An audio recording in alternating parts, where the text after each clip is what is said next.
안녕하세요. 오늘은 캔들 차트에서 하락 추세를 뒤집는 상승 반전 패턴 16가지를 함께 살펴보겠습니다. 차트를 처음 보시는 분도 쉽게 따라오실 수 있도록 하나씩 천천히 설명해 드리겠습니다. 본격적으로 들어가기 전에 상승 반전 패턴이 무엇인지부터 짚어보겠습니다.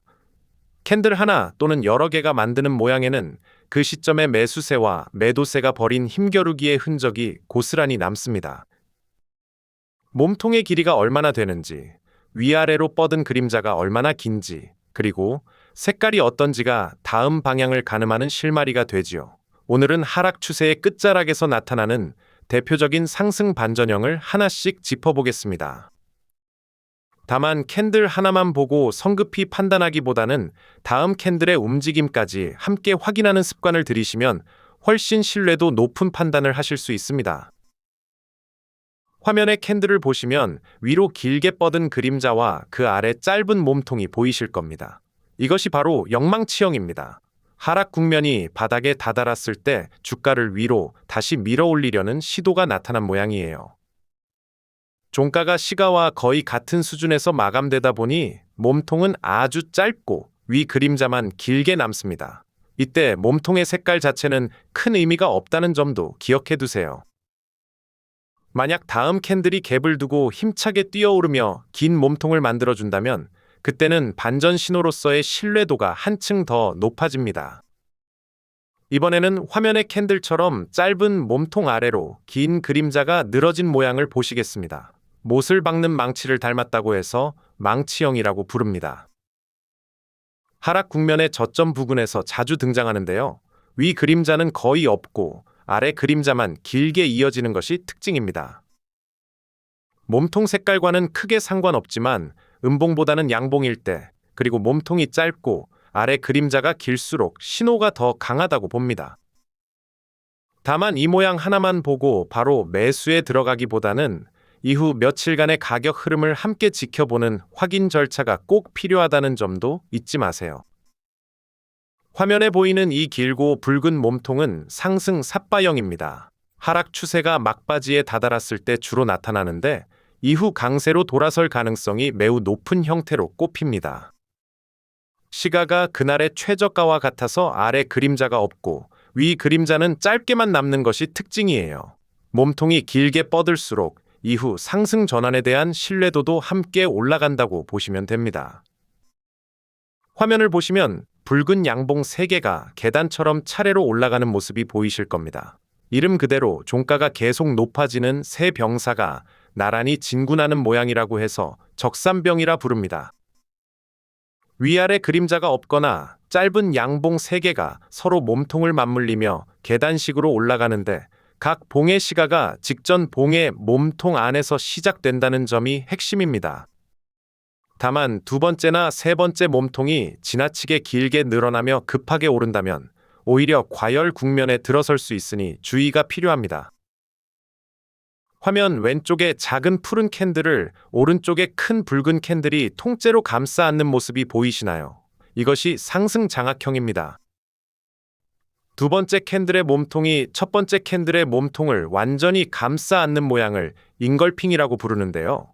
하락 추세 중 전일의 짧은 음봉을 다음 날의 긴 양봉이 감싸 안으면 추세가 상승으로 바뀔 가능성이 매우 높아집니다.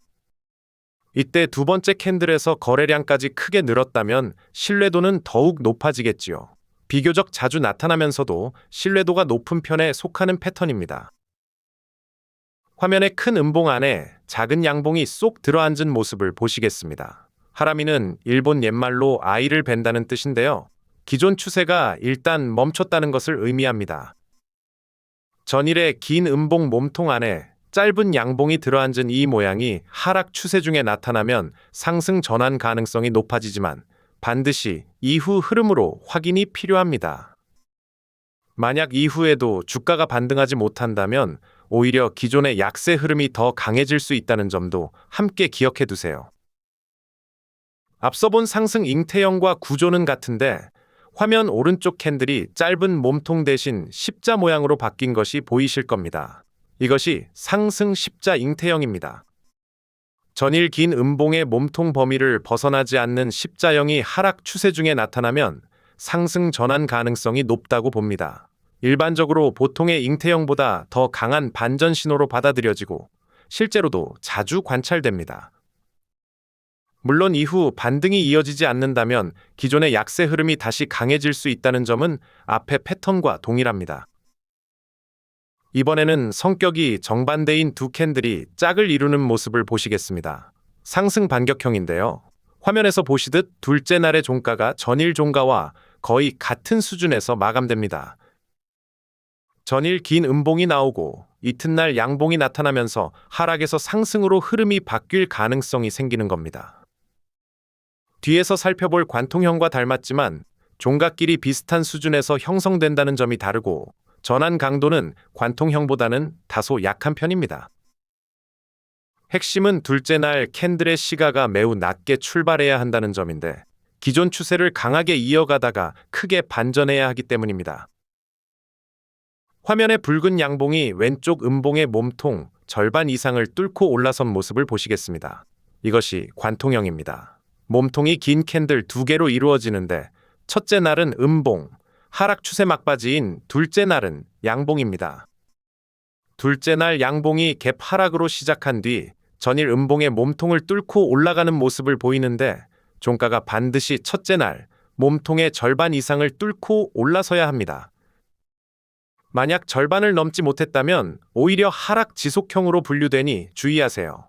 절반을 넘어서 뚫었다면 하락 에너지가 거의 소진되어 상승으로 전환될 가능성이 매우 크다고 봅니다.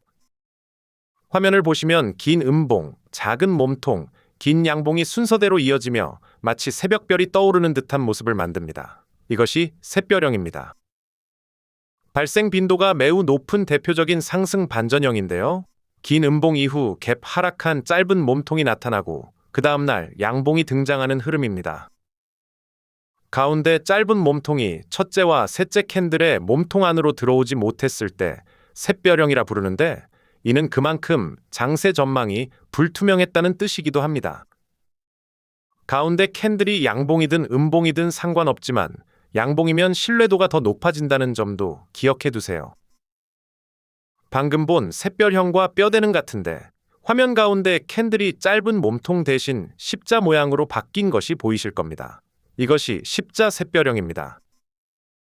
긴 음봉 다음 갭 하락한 십자형이 등장하고 그 십자형이 첫째 날과 셋째 날의 몸통에 미치지 못한 채 자리 잡습니다. 생김새는 샛별형과 비슷하지만 신뢰도는 더 강한 편으로 평가받습니다. 하락 추세의 바닥권에서 이 모양이 나타났다면 적극적으로 매수를 고려해 볼 만한 신호로 여겨집니다. 화면 가운데 십자형이 양옆 캔들과 완전히 동떨어진 채 홀로 떨어져 있는 모습이 보이시나요? 이것이 상승 기아형입니다.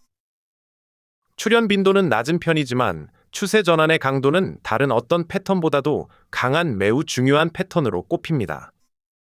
전일 십자형이 첫째 날과 셋째 날의 몸통 모두와 갭을 이룬 채 하락했다가 당일의 추세가 크게 반전되는 모습입니다.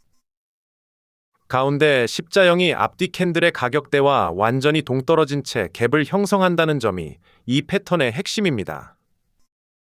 앞서 본 상승 잉태형 뒤에 캔들 하나가 더 붙은 모습을 화면에서 보시겠습니다. 상승 잉태 확인형인데요.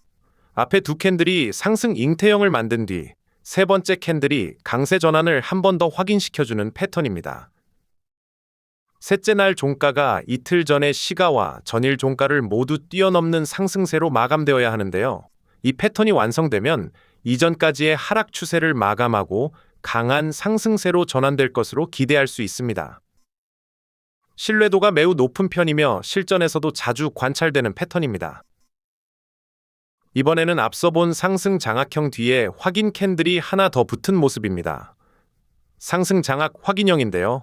앞에 두 캔들이 상승 장악형을 이룬 뒤 세 번째 캔들이 강세 전환을 확인시켜줍니다. 셋째 날 종가가 이틀 전의 시가와 전일 종가를 모두 넘어서는 상승세로 마감되며 패턴이 완성되는데요. 이 패턴이 형성되면 이전까지의 하락 추세가 마감되고 강력한 상승 추세로 전환될 것으로 예상할 수 있습니다. 화면을 보시면 작은 캔들들이 계단처럼 조금씩 내려오다가 마지막에 큰 양봉이 나타나는 모습이 보이실 겁니다. 이것이 사다리 바닥형입니다. 하락 추세가 사흘 연속 이어지다가 나흘째 되는 날, 거래 대부분이 시가보다 위쪽에서 이루어졌다면 비록 그날도 하락으로 마감했더라도 하락세가 마무리되어 간다는 암시로 봅니다. 그 다음 날 상승 갭을 만들며 전일 고점보다 높게 마감한다면 강세 반전 신호가 나타났다고 볼 수 있는데요. 마지막 날 캔들이 아주 길지 않더라도 거래량이 함께 늘어난다면 반전 신호는 더욱 확실해집니다. 화면의 두 캔들이 서로 다른 색깔인데도 아래쪽 끝, 그러니까 저가가 같은 자리에서 맞물려 있는 것이 보이시나요? 마치 집게처럼 저가를 딱 맞춘다고 해서 집게 바닥형이라 부릅니다. 하락 추세에 있던 두 개 이상의 캔들이 더 이상 저점을 낮추지 못하고 이전 캔들과 같은 자리에서 저가를 맞추는 패턴인데요. 다른 패턴과 겹쳐서 나타나는 경우가 많으며 대체로 지지선의 역할을 합니다. 같은 저가를 형성하는 캔들의 수가 많을수록 이후 상승 전환이 일어났을 때 그 강도가 더욱 강화되는 특성이 있습니다. 지금까지 배운 패턴들이 실제 차트에서 어떻게 나타나는지 화면의 나스닥 지수 일간 차트로 확인해 보겠습니다. 전체적으로는 하락 추세지만 반등이 나오는 구간마다 앞서 배운 상승 반전 신호가 먼저 나타나는 것을 보실 수 있습니다. 화면 왼쪽 A 구간에서는 적산병이 출현하며 지수의 상승 전환을 암시하고 있고요. B 구간에서는 상승 잉태 확인형이 나타나면서 실제로 지수가 상승세로 전환되었습니다. C 구간과 D 구간에서는 망치형이 출현하며 상승 반전이 이루어지고 있는데요. 망치형은 몸통의 색깔과는 관계없지만 음봉일 때보다는 양봉일 때 추세 전환의 의미가 더 크다는 점도 함께 확인하실 수 있습니다. 오늘은 캔들 차트의 상승 반전 패턴 16가지를 살펴보았습니다. 몸통과 그림자의 길이, 색깔의 조합이 하락 추세의 끝을 알리는 실마리가 된다는 것, 그리고 영망치형이나 망치형처럼 캔들 하나로 나타나는 신호부터 샛별형이나 적산병처럼 캔들 여러 개가 이어지는 신호까지 다양하다는 것을 함께 정리해 보았습니다. 패턴 하나만 믿기보다 이후 캔들의 확인과 거래량까지 함께 살피는 습관을 들이시면 훨씬 신뢰도 높은 판단을 하실 수 있을 겁니다. 오늘 영상이 유익하셨다면 구독과 좋아요, 그리고 알림 설정까지 부탁드립니다. 감사합니다.